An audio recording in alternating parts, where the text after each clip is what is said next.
Welcome to Waters World. I'm Jesse Waters. Obamagate. That's the subject of tonight's Waters Words. I'm proud of the fact that with 2 weeks to go, we're probably the first administration in modern history that hasn't had a major scandal in the White House. What a joke. The Obama people got caught this week, and it looks like it goes straight to the top. Let's start here. Remember these Obama officials who told the country Trump was a traitor? What a great case officer Vladimir Putin is. He knows how to handle an asset, and that's what he's doing with the president. Do you still believe the president could be a Russian asset? I think it's possible. President Putin's got a very high return on his investment. He's taken a series of steps that had Vladimir Putin dictated them, he couldn't have mirrored more effectively. These horrible people were lying on national television, and they knew they were lying. They just didn't think they'd get caught. Well, we caught them. When House Republicans put them under oath in 2017, every single one of them said they'd seen no evidence of collusion. So American patriot Rick Grinnell, acting director of national intelligence, released the transcripts of these lowlives admitting there was never collusion. You ready? James Clapper, quote, never saw any direct empirical evidence. Samantha Power, I am not in possession of anything. Susan Rice, I don't recall evidence to that effect. And Andrew McCabe on the Steele dossier, we have not been able to prove the accuracy. So the Obama administration wiretapped, spied on, and investigated their political opponents, and they never had any evidence of collusion.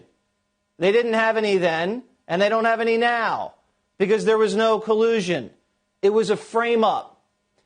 Now, what they did was they went on TV and told everybody Trump was a traitor, though. Adam Schiff did, too. These people are evil, and they're sick. I hate them for what they did to this country. And I'll never forgive them. And I'll never forgive them for what they did to Michael Flynn, a 3-star general who spent 30 years protecting America. The Department of Justice finally dropped the case against him. Here's AG Bill Barr. What should Americans take away from your actions in the Flynn case today? I want to make sure that we restore confidence in the system. There's only one standard of justice. When history looks back on this decision, how do you think it will be written? Well, history's written by the winners, so it largely depends on who's writing the history. You know, that's funny, but it's also true. And that's why this November is so important. These disgraceful people will rewrite history if they get the chance. Now, the DOJ said there was no basis for James Comey to send in FBI agents to interview Flynn. The DOJ said the interview was unjustified and had nothing to do with the legitimate investigation. The DOJ said Flynn's phone call with the Russian ambassador was perfectly legal and totally appropriate. The DOJ said Flynn did not violate the stupid Logan Act and that he never committed perjury anyway. Remember, we finally saw documents that showed FBI agents plotting to entrap Flynn, floating their goal to get him to lie, lock him up, or get him fired.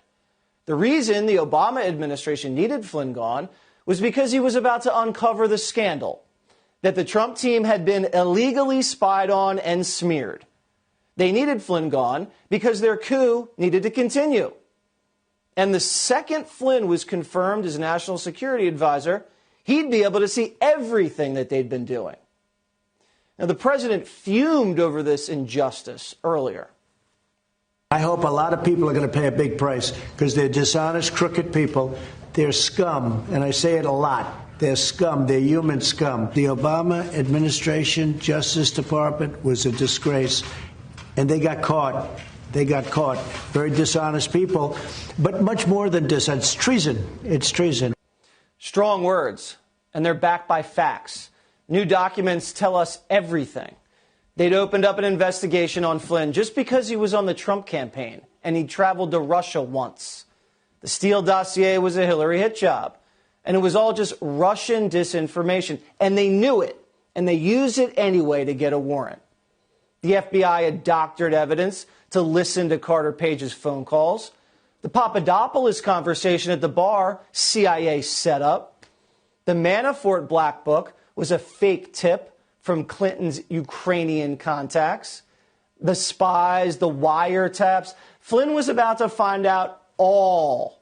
So Obama's team illegally leaked Flynn's classified phone call to create a Russian cloud around him and then sneak FBI agents into the White House to take him out. Barack Obama knew what was going on. New transcripts show Obama was aware of the intimate details of Flynn's call, a call that wasn't criminal at all. This raised eyebrows because Obama hated Flynn, fired him in 2014, and told Trump not to hire him. It makes sense now, doesn't it? As we told you last week, Flynn clashed with Obama's CIA. He didn't like how political they were and believed they were covering up the truth about al-Qaeda. On January 5th, 2017, during the transition, Obama DOJ official Sally Yates attended an Oval Office meeting with Comey, Biden, Brennan, Rice, and Clapper, according to these documents. They were discussing Russian election interference, which they'd obviously use as an excuse for Hillary losing. And after the briefing, Obama asked Yates and Comey to stay behind and said he had learned of the information about Flynn and his conversation with the Russian ambassador. Obama was seeking information on whether the White House should be treating Flynn any differently, given the information.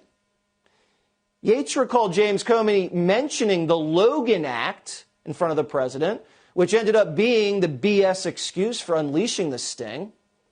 Another memo says Biden stayed behind, too, and witnessed the conversation. Now, remember the Strzok page text that came out? Remember this one? The White House is running this. POTUS wants to know everything we're doing. Naturally, because counterintelligence investigations are done solely for the commander-in-chief. It all connects now, doesn't it? A source is telling Watters World that Attorney General Bill Barr was just given a trove of smoking gun documents that could point directly at former President Barack Obama, revealing his powerful connection to Spygate and the Russia hoax. Yesterday, President Trump hinted this is far from over. Here's the tweet. Yesterday was a big day for justice in the USA. Congratulations to General Flynn and many others. I do believe there is much more to come. Dirty cops and crooked politicians do not go well together. We'll have to wait and see how this all unfolds. Reports are that Adam Schiff is, quote, panicking. John Durham is working around the clock, putting together a winnable case in court. But if this goes all the way to the top, like it appears it does, Bill Barr is going to have to appoint a special prosecutor with a wider scope to get to the bottom, or should I say, the top of Obamagate.